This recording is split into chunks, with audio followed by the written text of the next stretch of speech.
ratusan orang mendatangi kantor Badan Pertanahan Gianyar, Bali.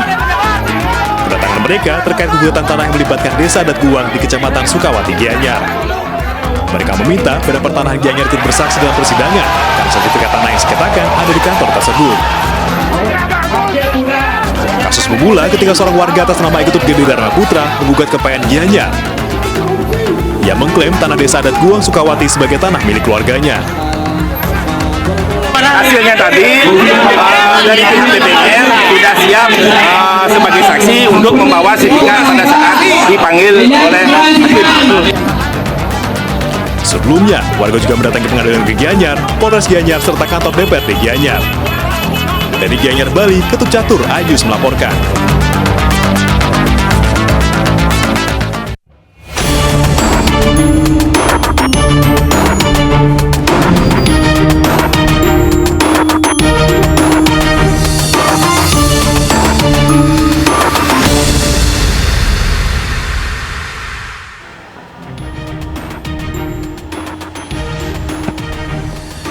Cemburu diduga penyebab seorang pria warga negara asing tega menyiksa istri sirinya hingga meninggal di Cianjur, Jawa Barat. Korban mengalami luka bakar akibat disiram air keras dan luka lebam akibat pemukulan oleh suaminya. Pemirsa, selain kasus tersebut, selama 1 jam ke depan, Realita juga akan menghadirkan berita-berita kriminal pilihan. Bersama saya, Lovia Nadian.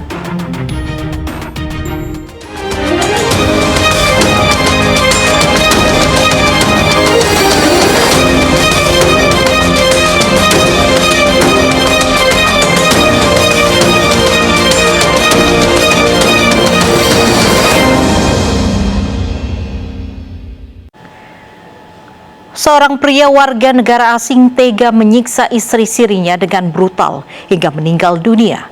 Korban terluka bakar 80% akibat disiram air keras dan sejumlah luka lebam karena pemukulan.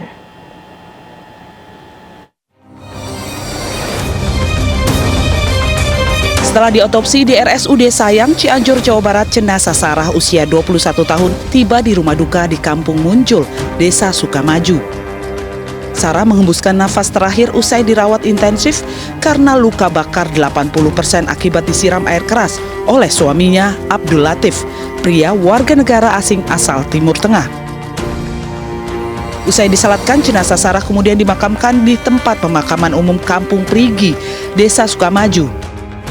Sarah dikebumikan bersebelahan dengan makam neneknya. Di mata keluarga, Sarah merupakan sosok periang, baik kepada sesama dan suka menolong. Keluarga berharap agar sang suami yang tega menyiksa korban dengan sadis bisa dihukum seberat-beratnya. Dia orangnya baik sekali, gak pernah ngecewain orang, gak pernah bikin sakit hati orang lah sama sekali. Dia baik sama keluarga, selalu membantu keluarga, berkorban lah intinya untuk keluarga. Terus sebelum meninggal, apakah ada firasat dulu terhadap keluarga? Banyak sih, firasat saya udah mulai gak enak lah gitu. Awal dari sebelum kejadian itu, dia kan main dulu ke saya kan sebelum habis maghrib itu. Perasaan saya udah gak enak itu di situ. Sebelumnya pada sore harinya, polisi mengolah tempat kejadian perkara di rumah korban. Kedatangan polisi menarik perhatian warga sekitar yang datang untuk menyaksikan olah tempat kejadian perkara. Dari hasil identifikasi ditemukan banyak cacaran darah di kamar tidur, ruang tamu, hingga teras. Polisi juga menemukan sisa air keras yang digunakan pelaku menyiram istrinya. Sementara sang suami, Abdul Latif, usia 29 tahun ditangkap saat hendak kabur ke Arab Saudi melalui Bandara Soekarno-Hatta, Tangerang, Banten. Pelaku diciduk saat memesan tiket di Terminal 3 bandara. Dari hasil pemeriksaan awal, pelaku mengaku sakit hati dan cemburu pada korban. Namun polisi masih mendalami motif lain dari kasus kekerasan dalam rumah tangga yang berujung maut ini. Ingin melarikan diri ke negaranya, ya, ke Arab Saudi. Bukan motifnya benar? Dugaan motif sementara pelaku sakit hati terhadap korban karena kami juga masih melakukan pendalaman untuk itu, sakit hatinya seperti apa. Apakah ada cemburu atau ya, ada hal lainnya? Iya, untuk yang pertama yaitu cemburu. Sabtu dini hari 20 November lalu, Sarah ditemukan dengan kondisi kritis dengan luka bakar di sekujur tubuh akibat disiram air keras oleh suaminya di rumah mereka, Kampung Munjul, Desa Sukamaju, Cianjur, Jawa Barat. Ceceran darah juga ada di kamar hingga ke ruang tamu rumah. Karena luka bakar hingga 80%, korban kemudian dirawat intensif di Rumah Sakit Hasan Sadikin, Bandung. Namun kondisinya semakin memburuk hingga akhirnya menghembuskan nafas terakhir. Usia pernikahan korban dan pelaku diketahui baru 1 bulan. Warga sekitar dan keluarga tidak mengetahui permasalahan antara pasangan yang menikah sirih ini. Marah karena minta diceraikan, seorang suami di Tegal, Jawa Tengah membunuh istrinya. Ironisnya korban dihabisi saat menggendong anaknya yang masih balita.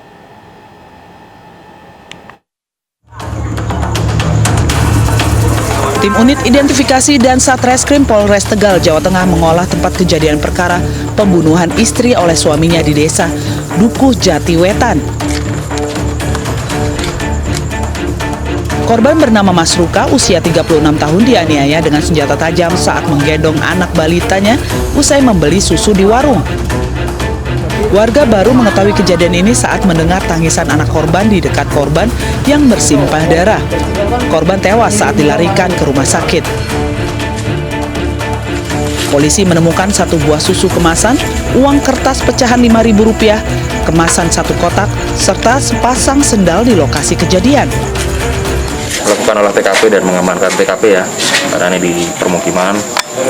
Kami melihat secara langsung TKP dan tadi sudah melakukan penanganan terhadap si korban yang sudah dinyatakan meninggal dunia seperti itu.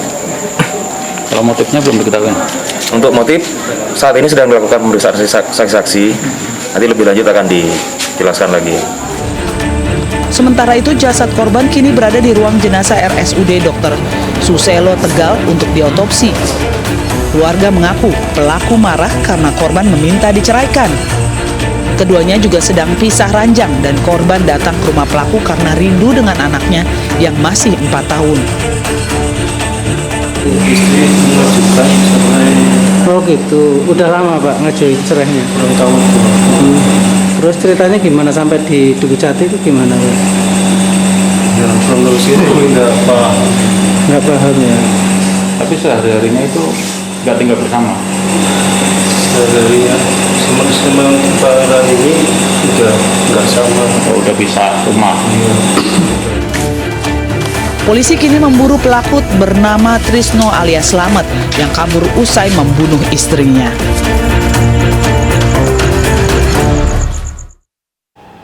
Sementara itu di Malang, Jawa Timur, seorang suami tega membunuh istrinya di sebuah gubuk di tengah hutan jauh dari pemukiman. Pelaku emosi karena merasa tidak dihargai korban yang menolak saat diajak untuk pindah rumah.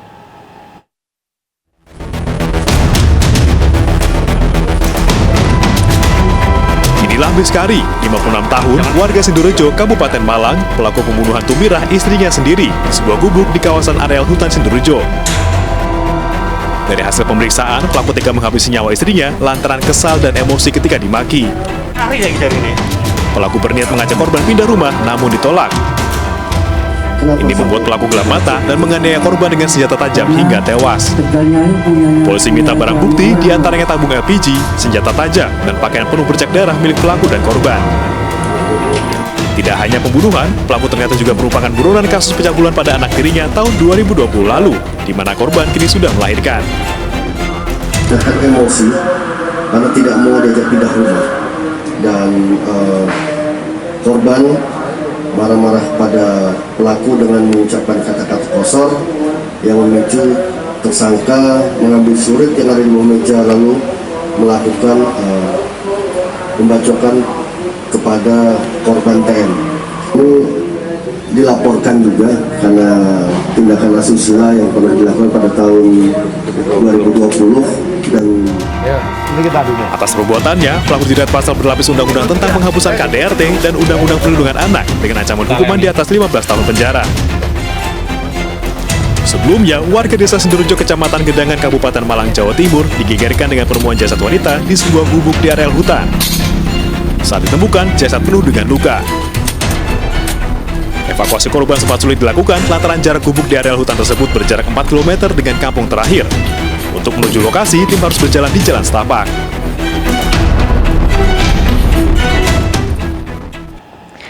Cemburu, seorang suami di Kota Waringin Timur, Kalimantan Tengah tega menganiaya istrinya hingga tewas.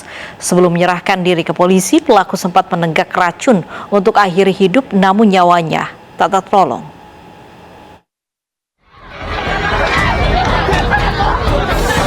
Warga Desa Penyang, Kabupaten Kota Waringin Timur, Kalimantan Tengah gempar mendapati Superni tewas bersimbah darah di halaman rumahnya. Wanita 32 tahun ini meregang nyawa di tangan suaminya. Menurut anak korban dan pelaku, pertengkaran orang tuanya bermula saat pelaku mendapati adanya nomor telepon baru di ponsel korban yang dicurigai nomor seorang pria.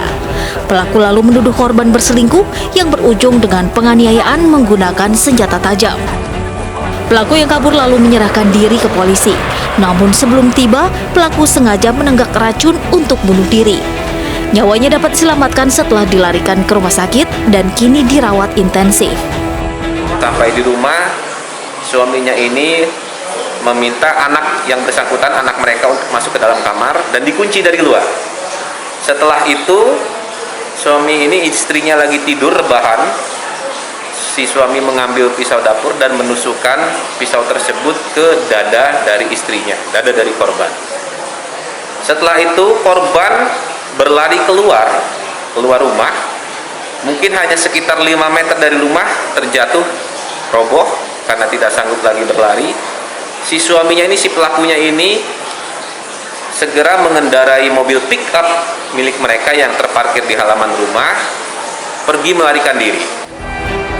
Kasus suami bunuh istri ini masih diselidiki Polsek Pelawang, Kota Waringin Timur. Polisi menunggu kondisi kesehatan pelaku pulih untuk dimintai keterangannya.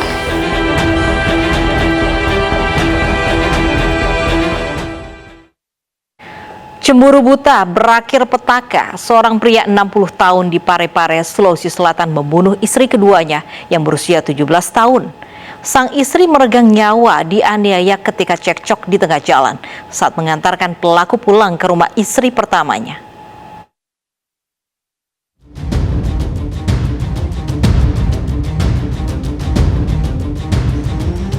Udin, pria 60 tahun ini menyerahkan diri ke Polres Parepare, Sulawesi Selatan usai kabur ke Kabupaten Baru. Dirinya harus berhadapan dengan hukum setelah tega membunuh Selvi, istri keduanya di sebuah lorong sepi di Jalan Samparaja, Kota Parepare. Kepada polisi, pelaku mengaku tega membunuh korban yang sudah memberikannya satu anak berusia 1 tahun lantaran cemburu. Memang betul statusnya sebagai suami dari korban. Terduga pelaku ini dia makan di mana, Bang? Kemarin kita jemput pelaku di perbatasan Kabupaten Baru. Sejauh ini motif kejadian itu apa sih, Bang? Ya, motifnya dibenarkan oleh tersangka seperti yang diduga sebelumnya, yaitu terkait dengan kecemburuan tersangka terhadap korban. Pelaku kini mendekam di sel tahanan Polres Parepare. Polisi masih harus mendalami motif lain selain cemburu yang melatar belakangi pembunuhan ini. Sebelumnya Selvi, ibu rumah tangga berusia 17 tahun, ditemukan tewas mengenaskan di tepi jalan Samparaja, Kelurahan Ujung Baru, Parepare, Sulawesi Selatan. Saat jasad diotopsi, keluarga yang mendampingi di rumah sakit mengaku korban dianiaya hingga tewas saat mengantarkan pelaku pulang ke rumah istri pertamanya.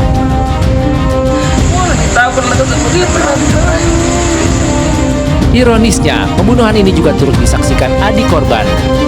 Korban diketahui sering mengantar sepupu laki-lakinya hingga membuat suaminya cemburu buta. Langsung dibawa baru dibunuh. Ya? Iya. Adiknya berboncengan itu? Iya. Datang di rumah bilang dibunuh kakakku. Jenazah Selvi kemudian dimakamkan tidak jauh dari rumah orang tuanya di wilayah Labukan, Kota Parepare. Keluarga berharap agar pelaku yang juga suami korban bisa mendapat hukuman yang berat untuk mempertanggungjawabkan perbuatan kejinya tersebut.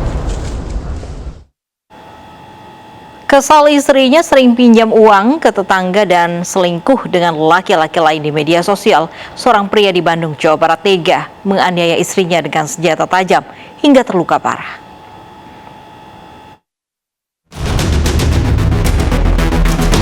ET, pria berusia 25 tahun, warga Kampung Pasir Ayunan, Desa Cipedes, Kecamatan Paseh, Kabupaten Bandung, Jawa Barat, diamankan petugas kepolisian Satuan Reserse dan Kriminal Polres Kota Bandung karena tega menganiaya istrinya dengan senjata tajam hingga korban terluka parah di bagian tangan. Tersangka mengaku tega menganiaya lantaran korban terpergok selingkuh dengan lelaki lain di media sosial saat tersangka memeriksa handphonenya. Selain itu, korban juga sering meminjam uang ke tetangga. Main medsos ya? Main medsos? Main handphone? Main handphone. Apain handphonenya? Iya, Facebookan gitu. Terus? TikTok. TikTok? Ya, TikTok. Facebook. Berarti selingkuhnya melalui medsos atau gimana? Ya, selingkuhnya udah 6 tahun. Itu kan perasaan kamu aja. Iya, kan dari HP. Oh, cemburu lah ya? Iya. Cemburu. Cekcok dulu nggak? Saat penangkapan, petugas berhasil mengamankan barang bukti sebilah golok. Ya, sementara masalah rumah tangga salah satunya tadi yang saya sebutkan, dan sering main handphone lah intinya tanpa pengetahuan pelaku yang utamanya adalah suami. Main handphone yang dimaksud itu apa juga? Ya mungkin sering menghubungi seseorang ya, sama meminjam uang tadi yang paling sering tanpa pengetahuan si pelaku. Untuk mempertanggungjawabkan perbuatannya, tersangka diancam hukuman maksimal 10 tahun penjara.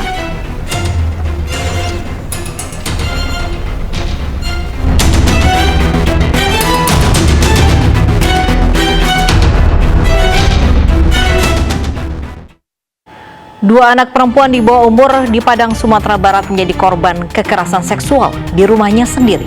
Selengkapnya sesaat lagi di Realita.